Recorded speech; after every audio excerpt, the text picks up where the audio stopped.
Y que luego de sanar al leproso comienza la oposición. Hemos visto en la vida de Jesús un crecimiento continuo de su popularidad, cada vez más gente siguiéndole.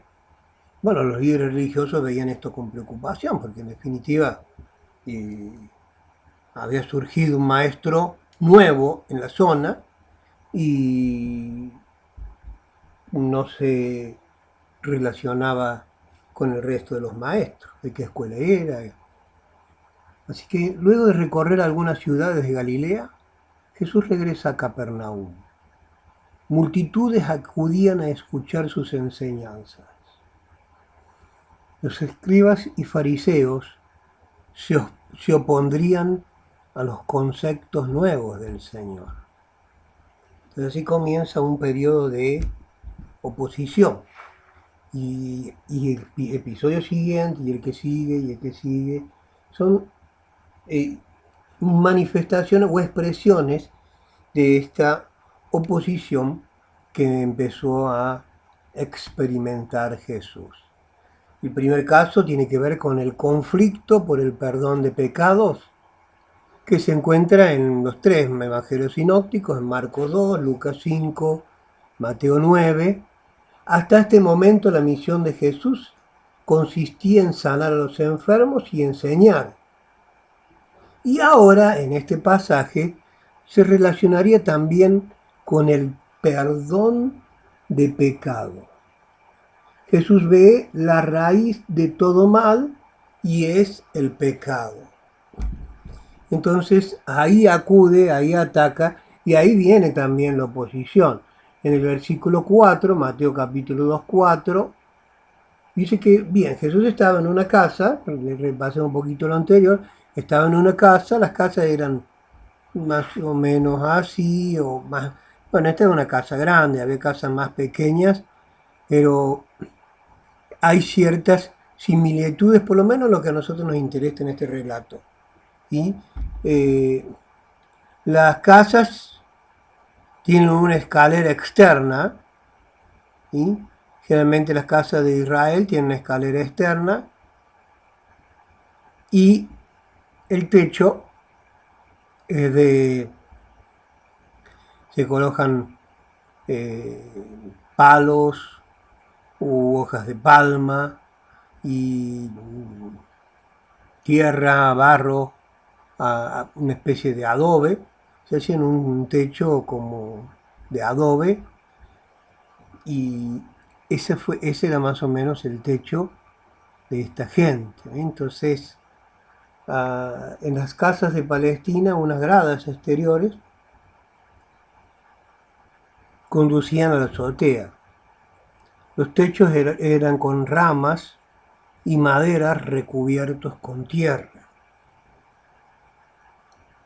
Entonces dice que Jesús estaba en una casa enseñando, predicando, y vinieron unos amigos, unos cuatro muchachos, se enteraron de que Jesús estaba allí y buscaron a su amigo, sabían que Jesús podía sanar, así que buscaron a su amigo que estaba postrado y lo pusieron en una camilla, en un lecho, y lo llevaron hasta la casa. Y estaba lleno por todos lados. Trataron de entrar por la puerta y no pudieron porque estaba lleno de gente. Entonces fueron por otra puerta y lo mismo sucedió. Intentaron por la ventana y también. Entonces finalmente agarraron y subieron la escalera, abrieron el techo, ¿sí? Sacaron algunas ramas y la tierra que las recubría, hicieron un hueco en el techo. Generalmente se consideraba que la enfermedad era consecuencia del pecado. Jesús declara perdonados los pecados del enfermo antes de sanarlos físicamente. Y la enfermedad es para los presentes la prueba de que Jesús tenía poder para perdonar pecados. Entonces hicieron un hueco en el techo y con una camilla hicieron bajar hasta, hasta ubicarlo delante de Jesús. Y dice el relato que al ver Jesús la fe de ellos, le dijo al paralítico, tus pecados te son perdonados. Entonces eso fue un motivo de conflicto, me dijeron, pero ¿quién cree este hombre que es para perdonar pecados? Solamente Dios puede perdonar pecados. Y ellos tenían razón en eso. Solamente Dios puede perdonar pecados. Pero ellos estaban equivocados en una cosa, ellos no sabían que Jesús era Dios. Entonces, por eso le cuestionaban el que él perdonara. Y Jesús hablaba de acuerdo a la percepción y el entendimiento de la gente. En realidad no sabemos, probablemente sí, pero muchos veían a este paralítico y pensaban, y algo habrá hecho. Ellos pensaban que las enfermedades son consecuencias del pecado. Ha pecado y por eso ahora está paralítico. Ese era el pensamiento que tenían los religiosos en su época y probablemente esta persona también. Entonces Jesús, antes que nada, en la mente y en el ámbito espiritual, quiere sacar el obstáculo para toda sanidad física divina. ¿Quiere sacar el pecado o quiere sacar la mentalidad de que estoy enfermo porque he pecado? Entonces le dice, tus pecados te son perdonados. Y este hombre que tal vez se sentía pecador y por eso estaba así postrado, esa palabra le cambió porque nadie le había hablado así. Nadie antes le había dicho que sus pecados habían sido perdonados. Él vivía cada día de su vida con sus pecados y mínimamente con la percepción y el sentimiento de ser un pecador. Mateo capítulo 2, versículo 5 dice, Marcos 2, 5 dice, al ver Jesús la fe de ellos, le dijo al paralítico, hijo, tus pecados te son perdonados. Eso es lo que dijo, tus pecados te son perdonados. Y acá la siguiente pregunta tiene que ver con esta frase, el principio del versículo. Al ver Jesús la fe de ellos. ¿La fe de quién vio Jesús? ¿Y qué puedo aprender de esta actitud de fe? Y entendemos que se estaba refiriendo a la fe de los amigos del paralítico, o a la fe de los amigos y del paralítico. No sabemos si el paralítico tenía fe. Sí sabemos que ellos tenían fe y de esa fe que persevera. Porque trataron de entrar y estaba lleno. No, no hay lugar, vamos y venimos otra vez. No. Y trataron de entrar por otro lado, por otra puerta, por otra ventana.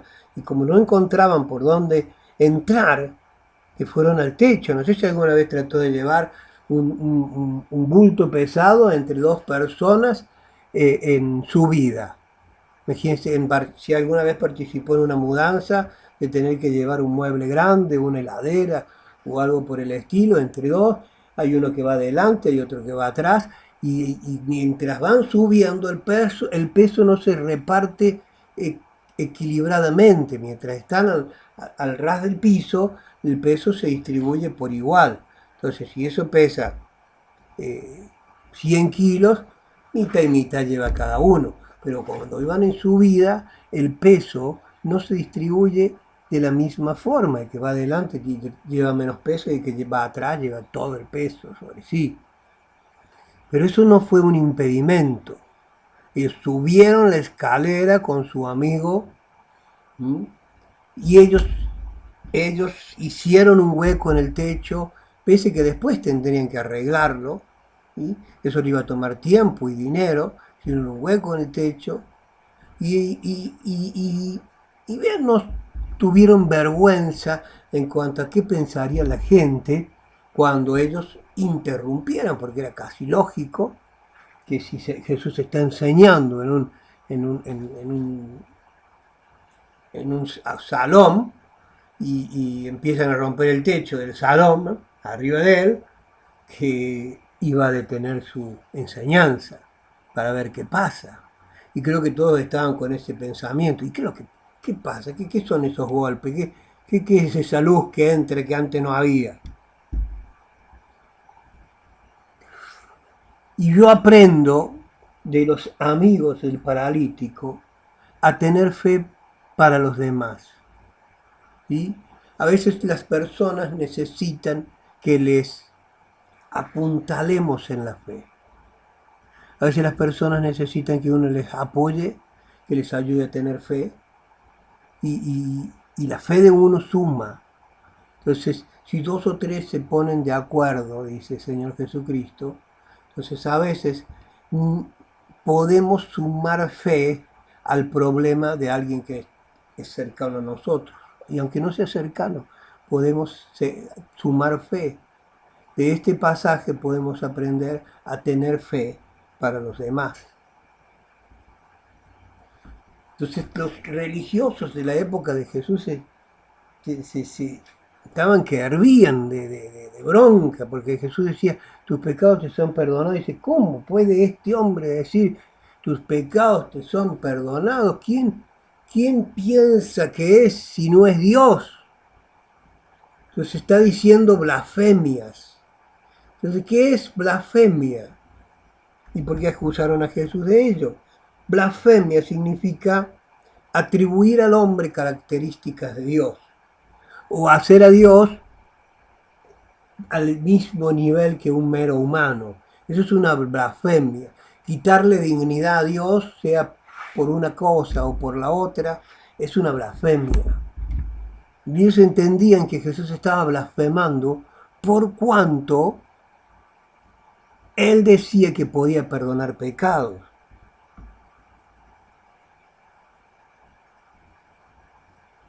Ellos decían que Jesús estaba blasfemando porque Jesús se hacía igual a Dios. Y entonces Jesús les responde, porque él sabía lo que estaban pensando ellos. Le pregunta, ¿qué es más fácil decir? Acá está este señor con su problema. Es un pecador y es un paralítico. ¿Qué es más fácil decirle?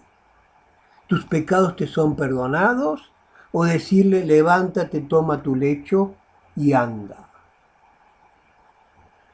Entonces Jesús le dijo, para que veáis que Jesús tiene autoridad para perdonar pecados, le dijo al paralítico, levántate, toma tu lecho y camina. Ellos creían que nadie podría levantarse si sus pecados no eran perdonados. Ellos creían que este hombre estaba postrado por sus pecados. Y si alguna vez iba a ser sano, él tenía que renunciar a sus pecados, ser limpio de sus pecados y luego sería limpio. Si ese hombre se levantaba, era prueba que sus pecados fueron perdonados. Esa era la prueba de que los pecados de este hombre habían sido perdonados, es que ese hombre pudiera levantarse. Le dijo, levántate, toma tu lecho y anda, camina. Y ese hombre así lo hizo. Se levantó, hizo lo que nunca antes había podido hacer, gracias a Jesús, gracias a sus amigos, gracias a la fe de él, gracias a la fe de sus amigos, gracias a la fe de Jesús. Siempre tenemos motivos para agradecer lo que otros hacen por nosotros. Y siempre tendremos motivos para estar dispuesto a hacer algo por alguien más. Tal vez necesita un granito más de fe y esa fe la puedes poner vos. Así que dejamos esta enseñanza en este punto y continuamos en el siguiente video.